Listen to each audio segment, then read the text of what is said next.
Lepo pozdravljeni, spoštovane gledalke in cenjeni gledalci televizije Vaš kanal. Vsaka vojna prizadene vse in vsakogar posebej. Od zadnje mineva 25 let in to ne sme nikoli preiti v pozabo. Je eno od sporočil dolenjskih veteranov vojne za Slovenijo leta 1991. In prav z njimi, z veterani vojne za Slovenijo leta 1991, bomo nocoj v našem programu v letu, ko slavimo 25 let samostojne države, spregovorili o tistih zgodovinskih 10 dneh, o življenju danes in pogledu na jutri. Zbrana druščina v našem studiu je zelo pestra. General podpolkovnik Albin Gutmann, v vojni za Slovenijo poveljnik 2. pokrajinskega štaba za teritorialno obrambo Dolenjske. Dobro večer. Dobro večer. Polkovnik Janez Butara, v vojni za Slovenijo, poveljnik 21. območnega štaba za teritorialno obrambo Novo mesto. Dobro večer tudi vam. Z nami je tudi brigadir Marjan Grabnar, podpredsednik Zveze veteranov vojne za Slovenijo. Dobro večer. Večer. In pa Jože Ribič, predsednik območnega združenja veteranov vojne za Slovenijo Dolenjske. Dobro večer in dobrodošli tudi vi. Hvala. Za začetek bi, spoštovani veterani, vam nekako zastavil vprašanje vsem štirim. In sicer mineva četrt stoletja, 25 let od teh zgodovinskih dogodkov, ko smo dobili samostojno državo. Kakšen je ta spomin danes, 25 let kasneje? Pa začnemo z vami, general Gutmann. Vedno se najprej spomnim na zelo izrazito enotnost vseh Slovencev in na to, da so bili vsi pravzaprav pripravljeni prispevati k obrambi komaj rojene države. To je neka značilnost, ki jo danes prav gotovo pogrešamo. Polkovnik Butara, kako pa vi, če potegnete črto 25 let kasneje, vidite vse skupaj? Tudi po tej časovni distanci ostaja neka rdeča nit. Pričakovanja so bila velika, vložek tudi. Vojaki smo izpolnili svojo nalogo. Mislim pa, da je zdaj naloga politike, da to državo, našo Slovenijo, ustvari po meri vseh Slovencev. Hvala lepa. Brigadir Marjan Grabnar, tudi za vas ista istočnica? Moj spomin seže v štab Dolenjske pokrajine, kjer smo delavci pokrajinskega štaba delali od jutra do večera z velikim entuzijazmom, disciplino, požrtvovalnostjo. Nismo spraševali za nadure prisotnost na delo, ampak smo delo opravili tako na štabu kot v vojni. In še gospod Jože Ribič. Ja, spominjam se 25 let nazaj, ko smo bili trdni, odločni in šli v samostojno Slovenijo v pričakovanjih, za katere se moramo sedaj po 25 letih veterani vojne za Slovenijo po eni strani zopet boriti. No in nekako v skladu z vašimi odgovori bo potekala tudi ta oddaja, namreč razdelili smo jo, poskušali bomo čim bolj osvetliti nekatere stvari v 3 sklope. V prvem delu se bomo dotaknili teh 10 dni osamosvojitvene vojne, v drugem delu povedali, zakaj so veterani Dolenjske se odločili in določene spomine zapisali v zborniku. V tretjem delu pa se bodo gostje poskušali odgovoriti na vprašanje, kakšno je življenje danes v tej Sloveniji, za katero so se borili tudi z drugimi, to je treba povedati, in s pogledom na jutri. Prvi sklop smo delovno poimenovali Prvi strel. Slovenija je bila pripravljena ubraniti svojo samostojnost. General podpolkovnik Albin Gutmann, naloge teritorialne obrambe Dolenjske v letu 1991 so bile, če pogledamo danes, zelo jasne. Odzvali ste se prvi, vse skupaj se je konec koncev začelo na tem območju. 2. pokrajinski štab teritorialne obrambe Dolenjske je bil štab, ki je seveda poveljeval kar precejšnjemu številu enot. Naloge, ki so bile dane temu štabu, so bile precej obsežne, kar se tiče obrambe, predvsem južne meje, pa tudi kar se tiče postavljanja različnih ovir in nadzora ozemlja.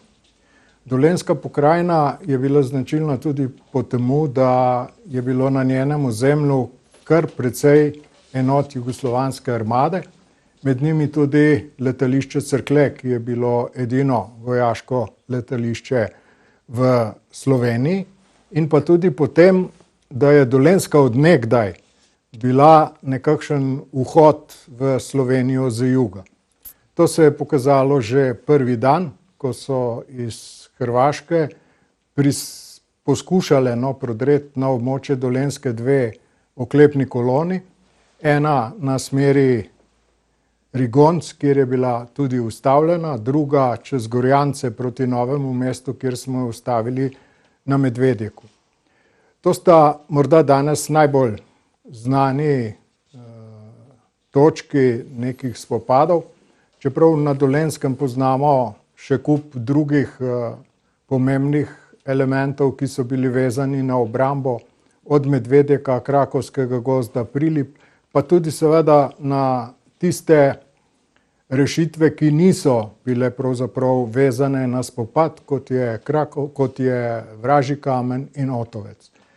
Pripadniki te Dolenjske so seveda vse naloge uspešno opravili. Že prvi dan so blokirali vse te kolone, v naslednjih dneh so pa preprečili, da bi katerakoli sovražna sila prodrla na ozemlje Slovenije, kjer je posebej izstopala spopad pri Prilipah. Važno je bilo tudi to, da je bila Dolenjska zelo izpostavljena letalskim napadom.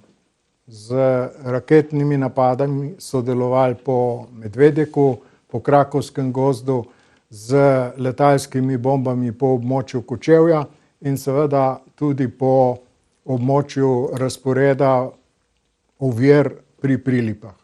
Vendar to seveda ni ustrahovalo, da tako rečem, nikogar, ne prebivalcev Dolenjske, ne pripadnikov teritorialne obrambe, milice in vseh drugih, ki so sodelovali pri obrambi in smo tako lahko svoje naloge uspešno upravili.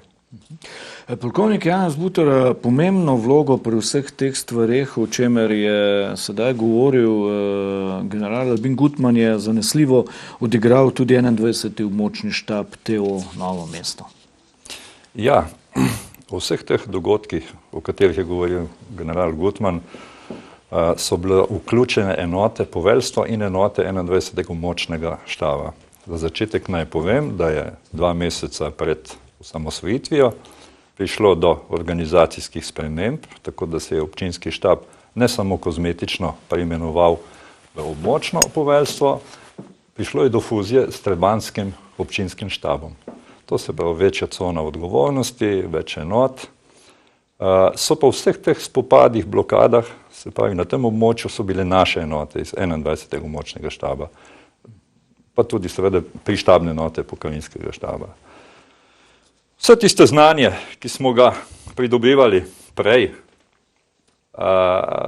so nam prišle prav, čeprav ni nič potekalo po pravilnikih in učbenikih, ali JLA ali katerih drugih.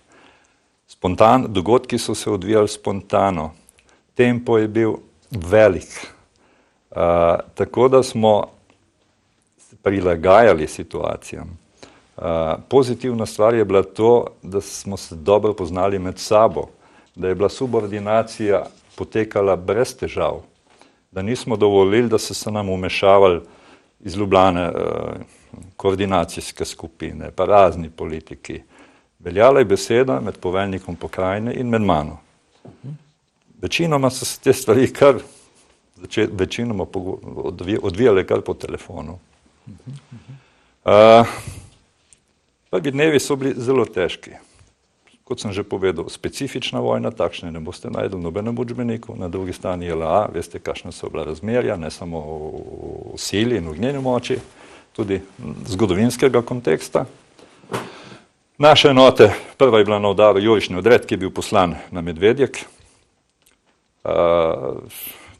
Ta enota je doživela tudi ognjeni krst. Posledice so pač bile takšne, zaradi avionapadov in ognjene moči bovov. Se je ta enota kasneje umaknila, vendar smo mi vedno uvajali in mobilizirali sveže enote. Po teh prvih dneh se je situacija že nekoliko izboljšala, predvsem v psihičnem smislu. Vojaki so videli, da se da kosati tudi z močnejšimi in stvari so se začele obračati v pozitivno smer. Moram pa poudariti, dejansko ključna 2 momenta. je bilo Pogance in pa Medvedjek. To sta ključna momenta, ki sta obrnila tehtnico ali pa recimo Puščico v drugo smer. In konec koncev, če lahko rečemo, tudi zgodovinski potek. Ja, poleg tega so bile enote naše angažirane. Ene enote so bile na 4-5 pogojno rečeno bojiščih ali pa prostor, ki so bili konflikt. Predvsem enote PSD za specialno delovanje.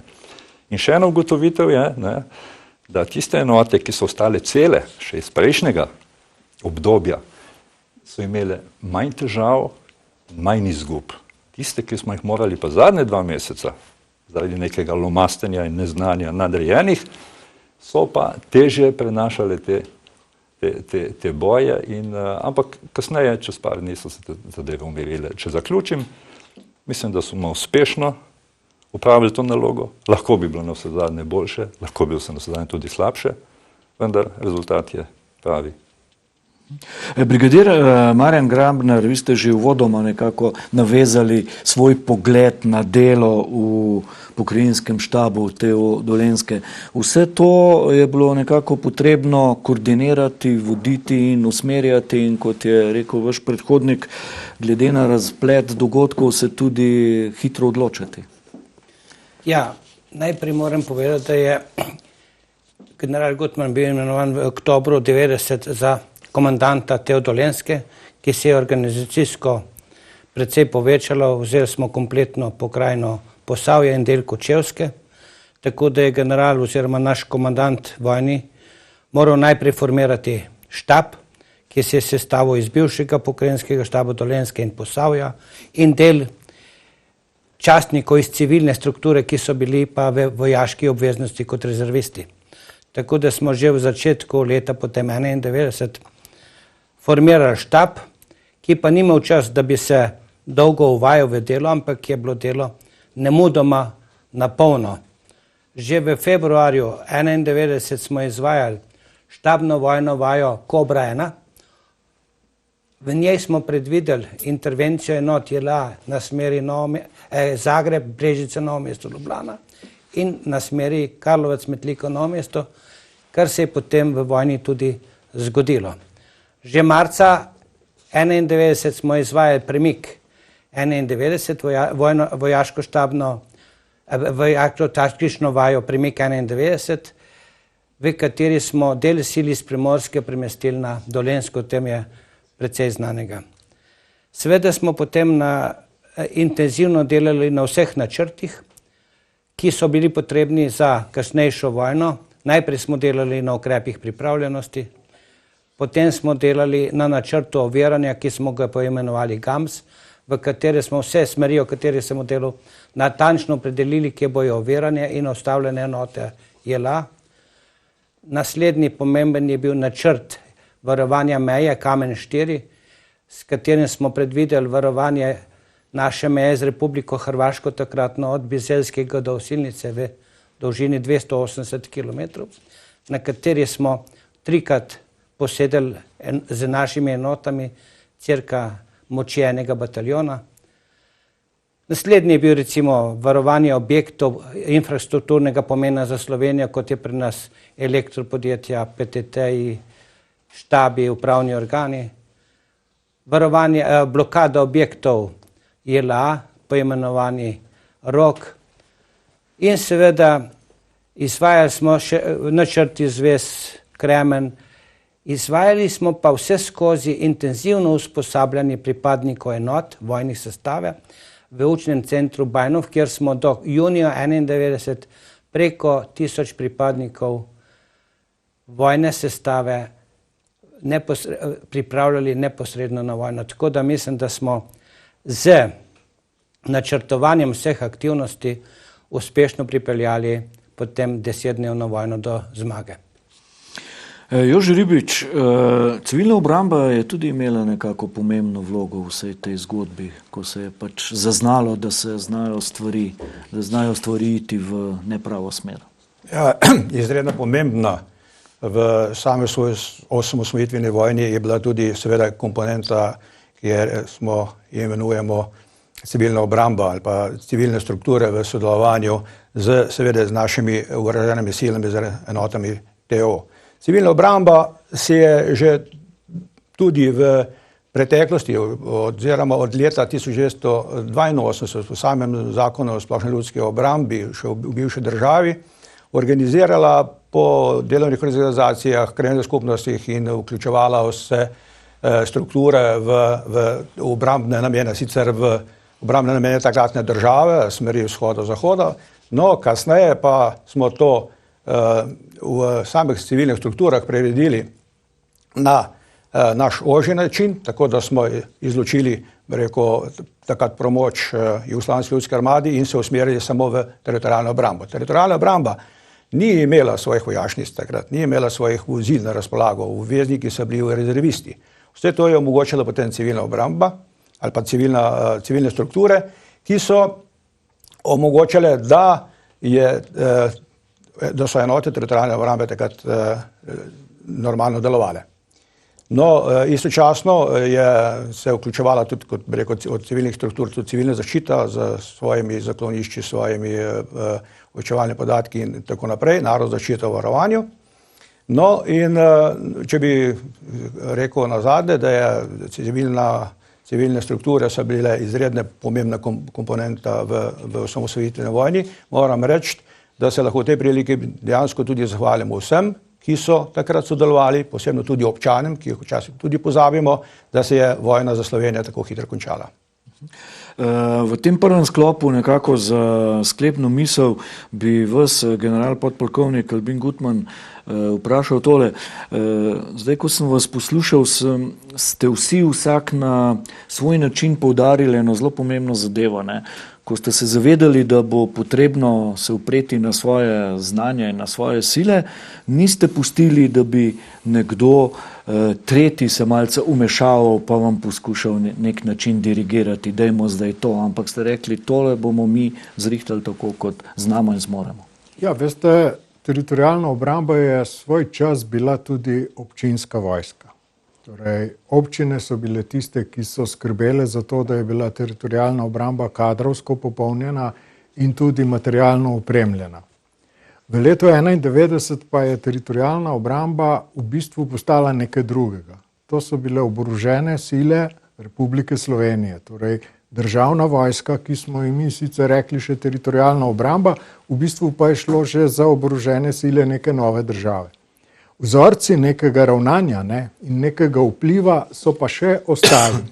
Torej, včasih je poveljnik občinskega štaba moral za svoje početje poročati tudi predsednikom svetom za SLO, ki so bili to župani.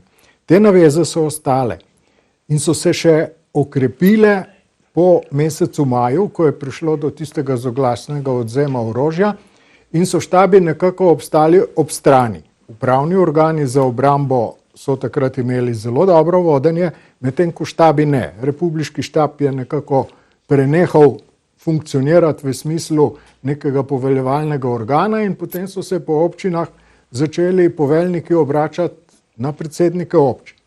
To je sicer bilo v določenem obdobju zelo koristno, ker smo na ta način lahko zagotovili vso tisto materialno osnovo za obrambo.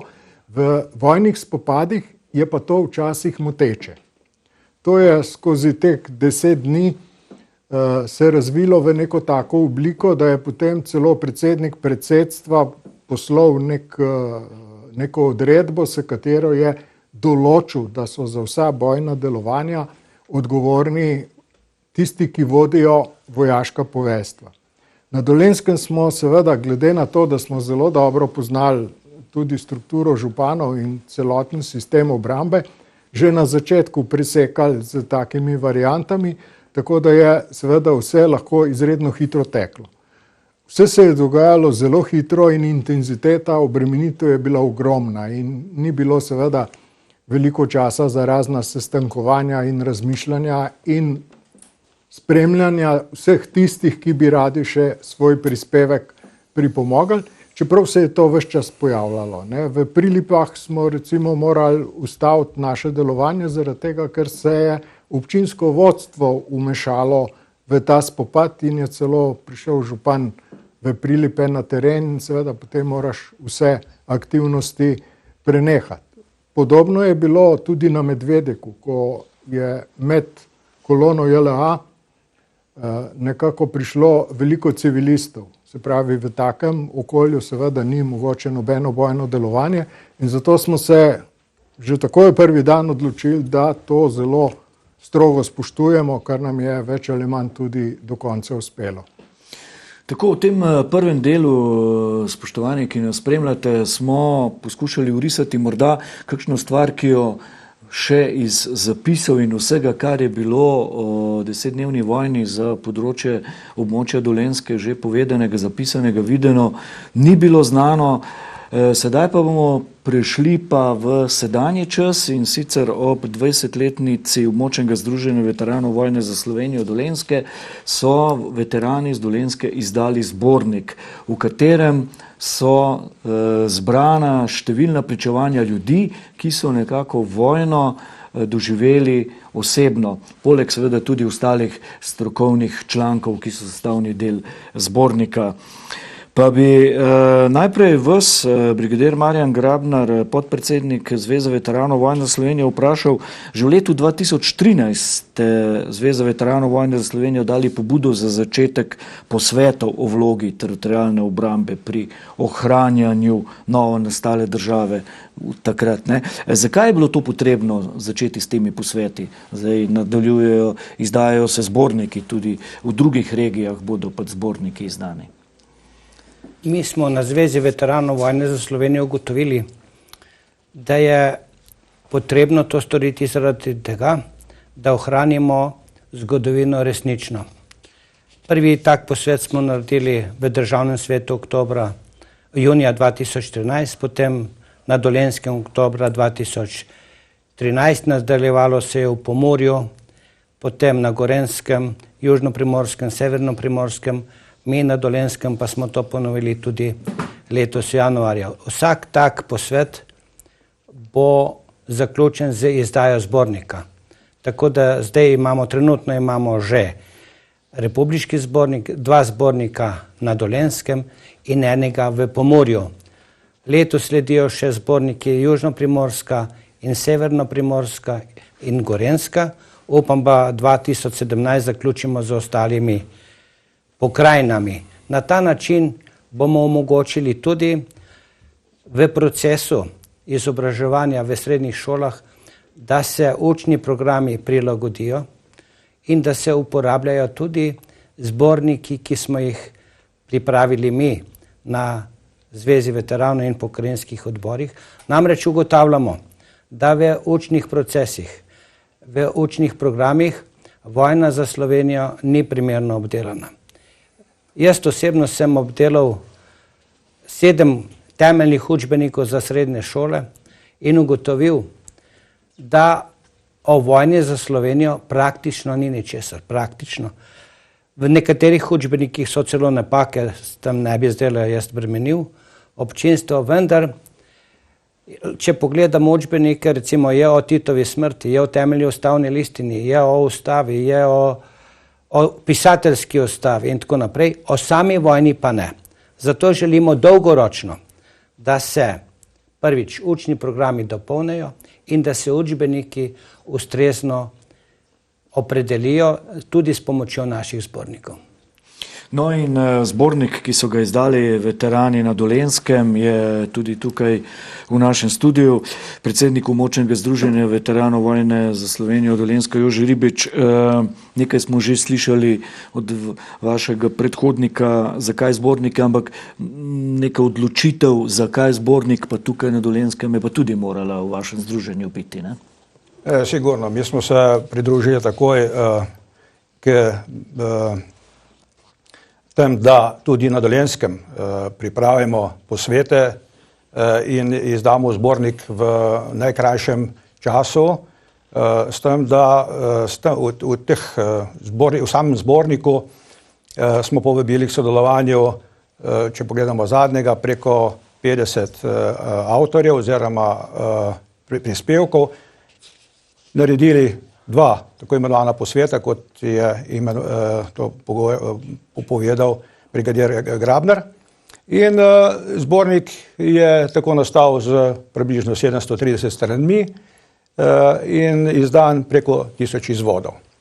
No, v tem zborniku smo seveda s svojimi osebnimi pričevanji potegnili vsebino vseh udeležencev, tistih, ki so bili v vojni, vpeti v vojni za Slovenijo, in s tem zbornikom ohranjamo spomin na čase priprav in vojne za Slovenijo. No, s tem zbornikom, katere bomo razdelili med veterane, muzeje, knjižnice, šole in posameznikov, kateri pač bodo to želeli prebrati, bodo videli, da imamo tukaj prava resnica s prve roke. No, s prispevki v zborniku pa veterani tudi dokazujemo resnične vsebine, resnične vsebine osamosvojitvene vojne in s tem preprečujemo prikrojevanje zgodovine, katera in lastninjenje zaslug za osamosvojitve, katera je zadnje čase prisotna. No, o tem bomo še kaj rekli v nadaljevanju pogovora. Sedaj pa prosim režija posnetek, da prisluhnemo, kakšen pa je zgodovinski pomen zbornika. Namreč o tem smo se pogovarjali z urednikom zbornika Marjanom Ravbarjem, kustosom Vojaškega muzeja Slovenske vojske. Prosim. Ja, pomemben je zaradi pričevanj akterjev. Mogoče bom tako se izrazil po domače. Pomemben je zaradi akterjev, ki niso bili generali. Pomemben je tudi zaradi tega, ker so različni aspekti predstavljeni, od strogih vojaških do logistike, do različnih aspektov bojevanja oziroma tega obdobja osamosvajanja, ki ni samo zgodba leta 1991, temveč tudi mesece, dneve, tudi leta, v nekaterih pogledih tudi leta nazaj, pred letom 1991. Poseben je za Dolenjsko, če lahko tako rečem, širšo Dolenjsko oziroma Dolenjsko z Belo krajino, s Posavjem, s Kočevsko in opisuje dogodke na tem ozemlju in je zaradi tega pomemben, ker so to res specifični dogodki in specifično obdobje v zgodovini našega naroda oziroma našega okolja. Tako slišali smo o zgodovinskem pomenu zbornika, ki so ga izdali na Dolenjskem. General, podpolkovnik Albin Gutman, kaj pa vsebinska struktura? Kako vi ste bil tista gonilna sila s sodelavci, da je do zbornika sploh prišlo? Komu je namenjen s to vsebino in kaj ta vsebina želi sporočiti bralcem? Zbornik smo v bistvu zasnovali na 3 izhodiščih. Prvo je ta zgodovinski del zbornika, kjer so članki, ki govorijo o zgodovinskih osnovah dogajanja na Dolenjskem. Drugi del je seveda pedagoški. Torej z zbornikom smo poskušali učiteljem in vsem tistim, ki se z poučevanjem naše mladine ukvarjajo, dati nekatere elemente, iz katerih bodo lahko spoznali in tudi mlajšim prenašali dogodke iz leta 1991, o katerih je seveda v teh 25 letih bilo relativno malo napisano. In tretji del, tretje izhodišče pa je, da so v zborniku pričevanja. Torej, izognili smo se nekim zapisom iz druge ali tretje roke.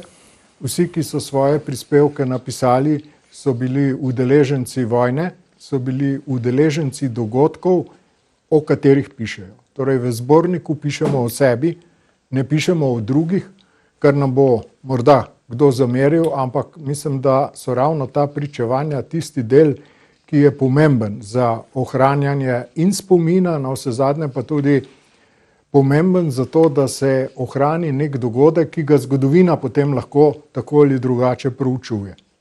Seveda je pomembno tudi to, da nam je uspelo skupaj z Ministrstvom za obrambo nekako odprti arhive, ki so bili do letošnjega leta praktično zaprti, da je ministrstvo opravilo kar precejšno delo, ko je umaknilo vse stopnje tajnosti iz teh dokumentov, ki pa nam niso služili za opisovanje, ampak so nam služili kot nekakšno potrdilo naših pričevanj in usklajevanja vseh teh dogodkov. Torej, nobena stvar v tem zborniku ni napisana na pamet, vse ima neke osnove v dokumentih, ki so bili izdani v letu 1991 in ki jih včasih celo tudi v teh prispevkih navajamo.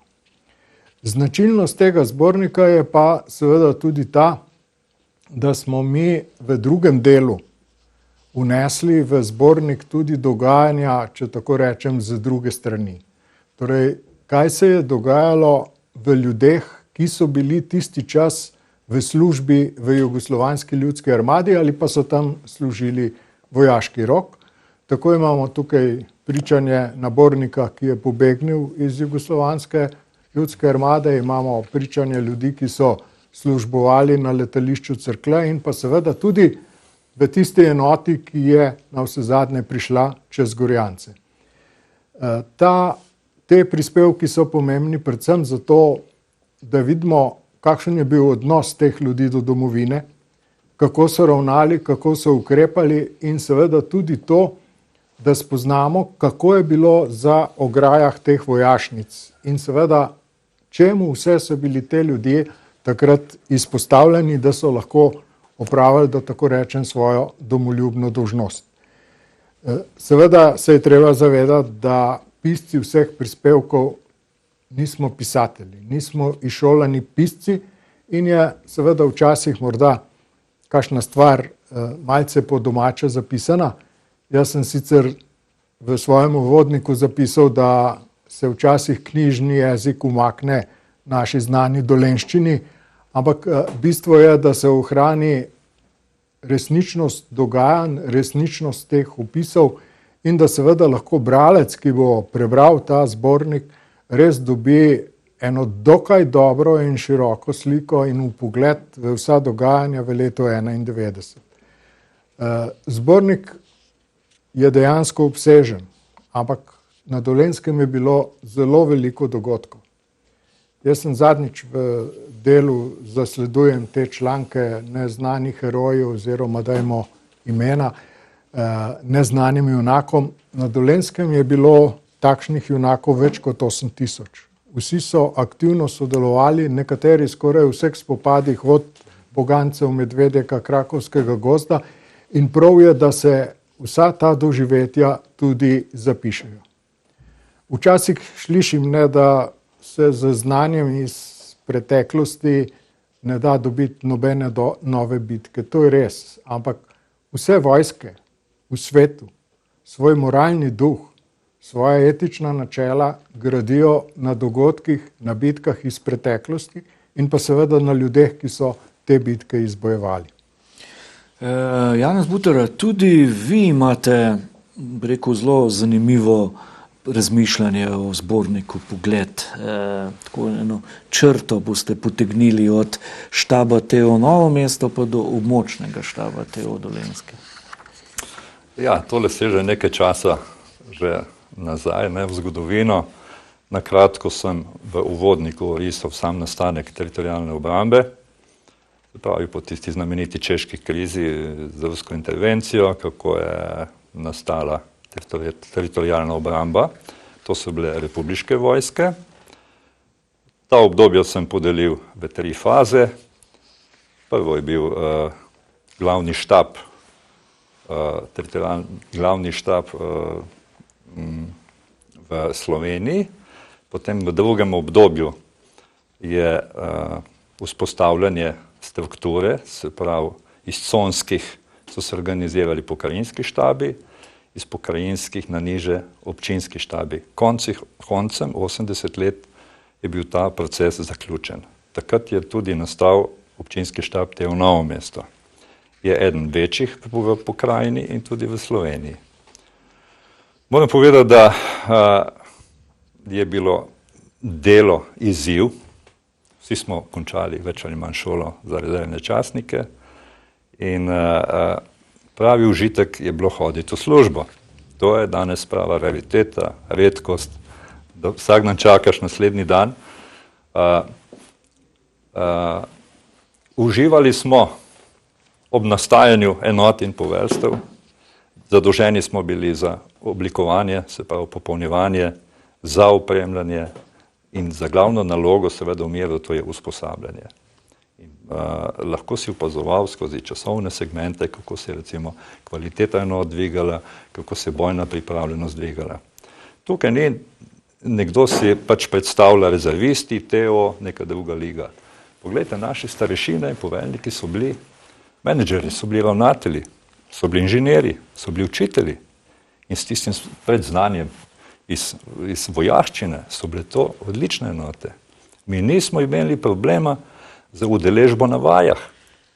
Bili so manjši kolektivi, ki so nas klicali, kdaj bomo šli na naslednjo usposabljanje. Čudoviti kolektivi, ki so prerasli pa tudi osebna poznanstva in druženja in tako naprej.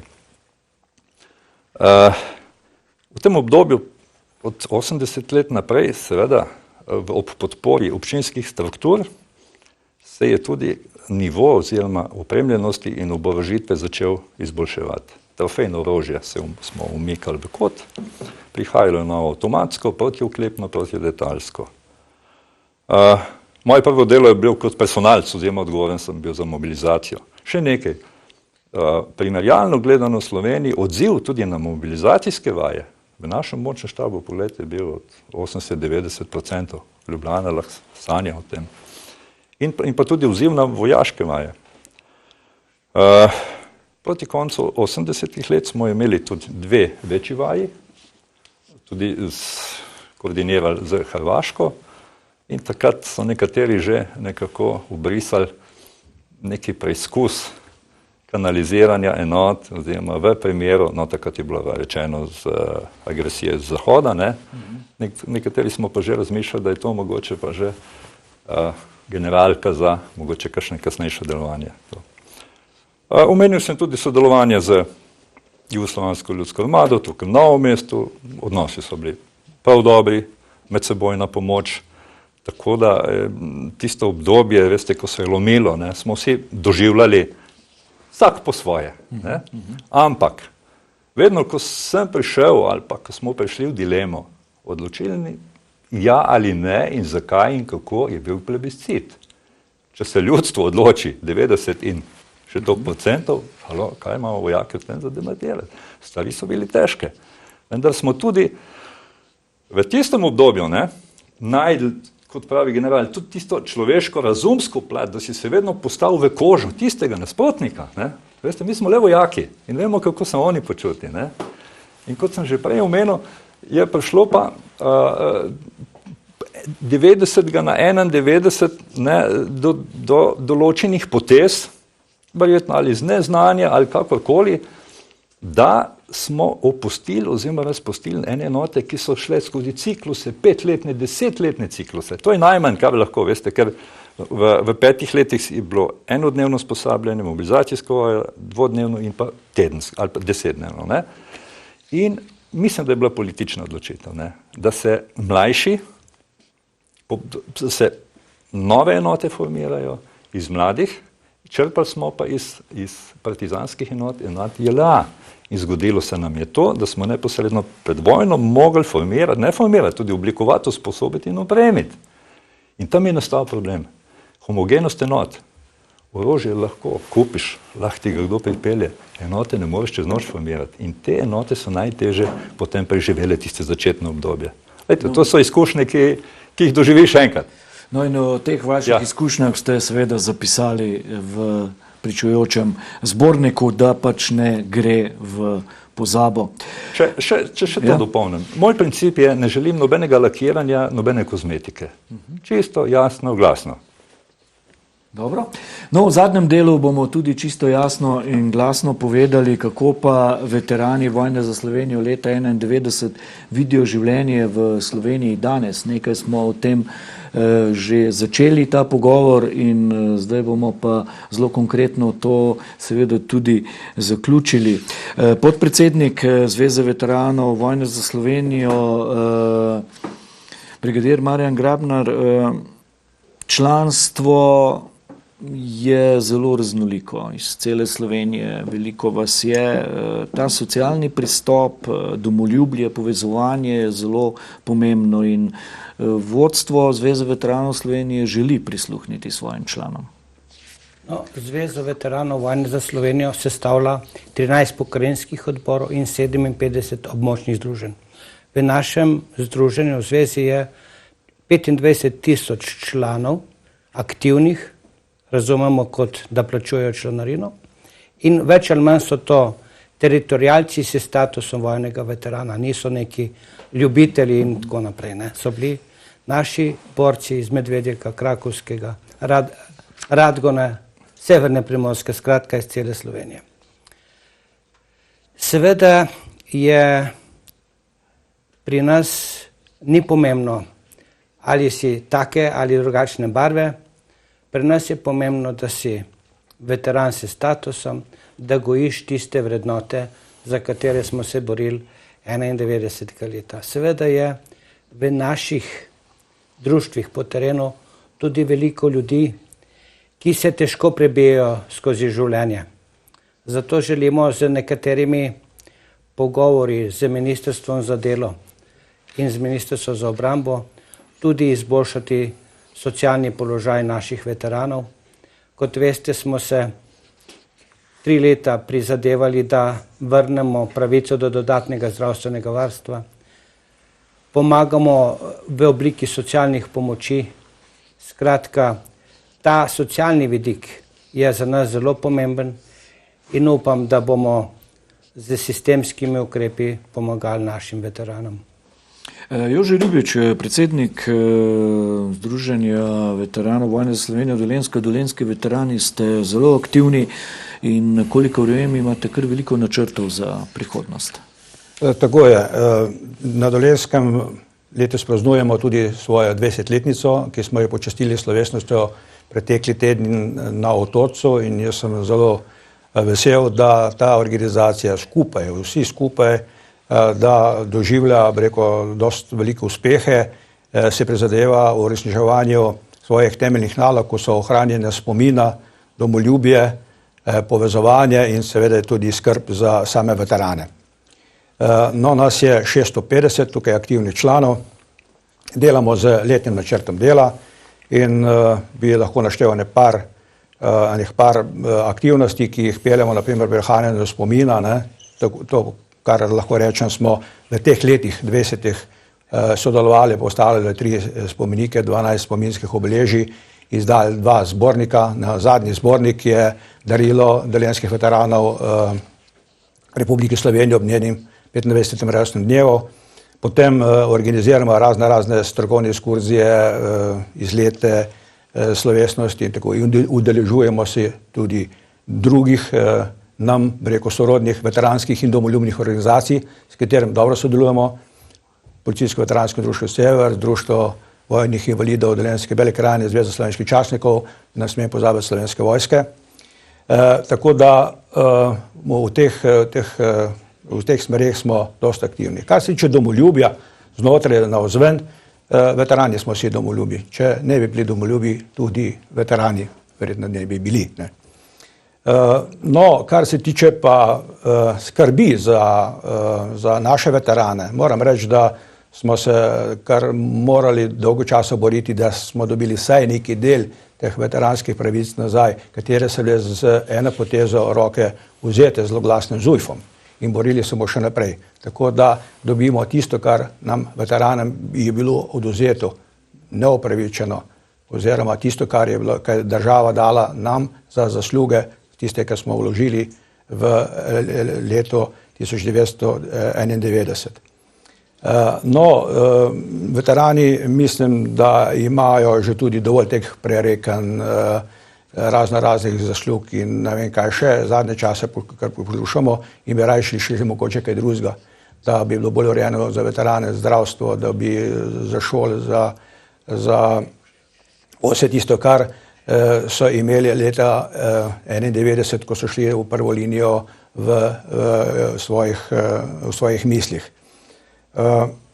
No, mi tudi individualno pomagamo s veteranom, trenutno poteka našemu veteranu vojne za Slovenijo in članu Društva vojnih invalidov Dolenjske Antonu Martinčiču Tomaži vasi urejanje dovozne poti skupaj z Društvom vojnih invalidov in skupaj z občino Škocjan, kar je, rekel, velika zahvala in velika naloga, ki jo morajo. Prizadevamo se pa, da bi seveda tudi pomagali vsem drugim. Še en stavek, in jaz bi pozval tukaj, ki imam priliko veterane, da urejujejo svoj status na upravni enoti in da se vključujejo v našo organizacijo, ker na ta način so bolj obveščeni in lahko sodelujejo praktično vsi. No, ob 20-letnici praznovanja dolenjskih veteranov se je le tega udeležil tudi predsednik veteranov vojne za Slovenijo Ladislav Lipič in sedaj boste slišali del njegovega nagovora, kjer v imenu veteranov vojne za Slovenijo z leta 1991 opozarja na nekatere stvari v tem trenutku. Režija, prosim, posnetek. Priložnosti za čestitke in ponos je torej veliko in prav je tako, kajti čas in dogodki, v katerih smo imeli čast in privilegij sodelovati, je bil nekaj izjemnega. Ne toliko zaradi tolikokrat poudarjene enotnosti, pač pa zaradi tovarištva, visoke stopnje samozavesti, izražene samoiniciative ter medsebojnega spoštovanja in sodelovanja. Vendar so vse naštete vrednote postopoma izginjale in danes so le bled spomin na tisti čas, kajti obkrožajo nas sovražnost, medsebojno nespoštovanje in posledično nezaupanje in seveda popolnoma druge vrednote. Našim voditeljem je neukrepanje za odpravo družbenih anomalij postala vrednota, katero so nadgradili z vrednoto pometanja težav pod preprogo in čakanja, da se težave rešijo same od sebe. Ali reagiranje na podtikanja in laži ni obramba človekovih pravic, ali pa so človekove pravice dodeljene samo izbranim ljudem, brez katerih ne bi bilo ne delovanja vlade, ne demokracije in vsi ostali pa pri teh pravic nimamo. In kje so naše institucije, ki bi morali v takšnih pojavih odločno ukrepati?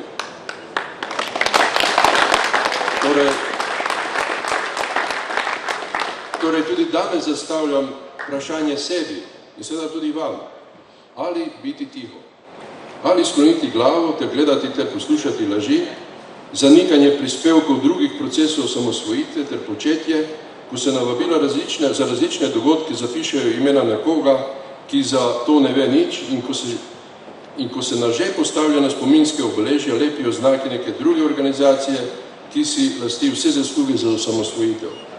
Mar res kdo misli, da bo z neodgovarjanjem in smrtno tišino, z delitvijo zaslug po načelu malo tebi in malo meni, z delitvijo pokroviteljstva in odlikovanjih po 25 letih kakorkoli prispeval k umiritvi strasti? Tako, to je bil del nagovora predsednika veteranov vojne za Slovenijo Ladislava Lipiča ob praznovanju 20. obletnice Združenja veteranov Dolenjske. Janez Butara, polkovnik, zelo konkretni je bil predsednik. Skratka, ta odnos družbe in države do veteranov v zadnjem obdobju, predvsem ta izkrivljanja nekih zgodovinskih dejstev, pravite, veterani bolijo. Ja, z generalom Lipičem se osebno poznava, se dopisujeva in se večkrat tudi pogovarjava o teh stvareh. Zato si jemljem neko pravico in da rečem, da je mogoče malo zamudil s tem. Ne? Veste, Zveza veteranov je društvo, bazira na statutu. To je vse urejeno in oblast si vedno želi malo prste imeti v tovrstnih organizacijah, ne? Veteranskih in tako naprej. Mogoče vprašanje, če bi zastavili tudi drugače, kaj lahko veterani naredimo za državo? Ne, kaj država naredi za nas, tiste znani, kaj ne dejo, veste, v Ameriki, ne? Je vedno dilema, ali se lahko mi v javnosti izražamo svoje stališča, ker vedno nekdo reče, se greste politiko. No, vse zadnje, zakaj se pa ne bi šli, če je to kulturen način podajanja, ne, o težavah, s katerimi se srečuje družba naša, ne samo veterani. Jaz sem zastopnik tega, da se moramo oglašati. Moramo oglašati. Jaz sem z najožjimi poveljniki in prijatelji 3 leta nazaj, zdaj bom prvič rekel jaz, če ne v principu govorim vedno mi ali pa štab. Civilno inicijativo Neko Srb, kjer smo v enem takem manifestu napisali vse devijacije, kar se dejansko, ki skrajno odstopajo od nekih načel napisali. In tisti je bilo bomba takrat. Predlagali smo rešitve, bili smo večkrat v parlamentu, predlagali tudi zakone prenesli. Stvari se zelo počasi spremenijo. Mislim, da moramo le mi biti tista neka sila, bi rekel, neki korektor. Imamo pravico, da se oglašamo, ne preko meja, ne želimo elitizma, nobenih zaslug, kot je bilo rečeno, dosti teh trakcov, odlikovanj, svetinc, to je bilo za takrat. Da se bo pa država oddolžila nam, mora pa spoštovati svojo zakonodajo, spoštovati človekove pravice, navsezadnje tudi veteranske. Na tem področju šepamo. In tle, jaz mislim, da veterani se moramo oglašati. Moramo. No in za sklepno misel, seveda general podpolkovnik Albin Gutmann, boste vi potegnili črto pod tem pogovorom in kot so dejali vaši kolegi veterani, se moramo oglašati, tudi ta oddaja je ena od tistih zvrsti, da pač lahko poveste določeno svoje razmišljanje 25 let kasneje. Veterani pravzaprav izhajamo iz nekega domoljubja pri vseh naših aktivnostih. Leta 1991 so se ljudje odzvali sicer na poziv države, ampak iz domoljubnih namenov. Nihče ni takrat spraševal zakaj, kako, ampak se je odzval in pri tem seveda tudi izpostavil sebe, svojo družino, svoje otroke in svoje življenje. Domovina pa nima uradov, nima uradnikov in zato so naša prizadevanja včasih malce otežkočena, ker se pa veterani več ali manj srečujejo z državnimi uradniki, ki nas pošiljajo od enega okenca do drugega.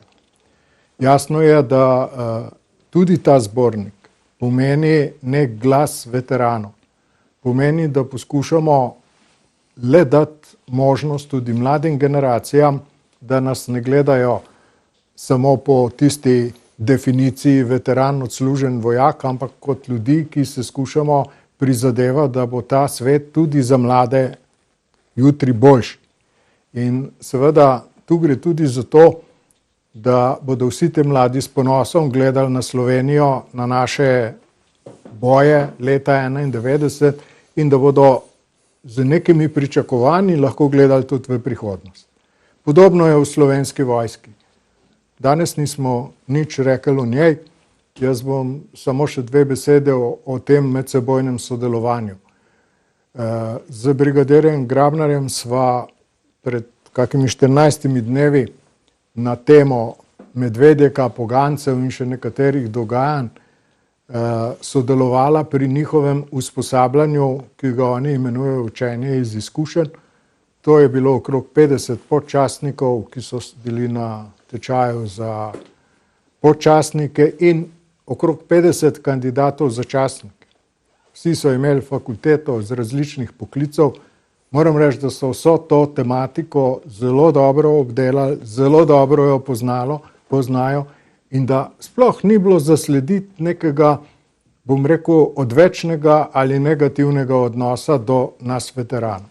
Torej, ta povezava med Slovensko vojsko seveda je. Je pa to različna vojska, to je poklicna vojska, mi smo bili več ali manj razen nekaj profesionalcev vsi rezervisti, vsi pa vemo, poklicni vojak je hitrejši, rezervist je počasnejši, samo ko enkrat zalaufa, se pa tolče lahko tudi 30 let. Spoštovani veterani, hvala lepa za te vaše misli, da ste ob 25-letnici Slovenije delili svoje izkušnje, svoje razmišljanja, se zazrli v zgodovino in pa seveda povedali nekako svoj pogled tudi na današnji čas s pogledom na jutri. Hvala, da ste prišli in vse dobro vam želim v prihodnje. Hvala. Vam, spoštovani gledalci in gledalke, hvala, da ste spremljali ta pogovor. Zaključujem pa z mislijo Winstona Churchilla, ki je zapisal: če začnemo prepir med preteklostjo in sedanjostjo, bomo uvideli, da smo izgubili bodočnost. Ostanite še naprej v družbi televizije Vaš kanal in lahko noč.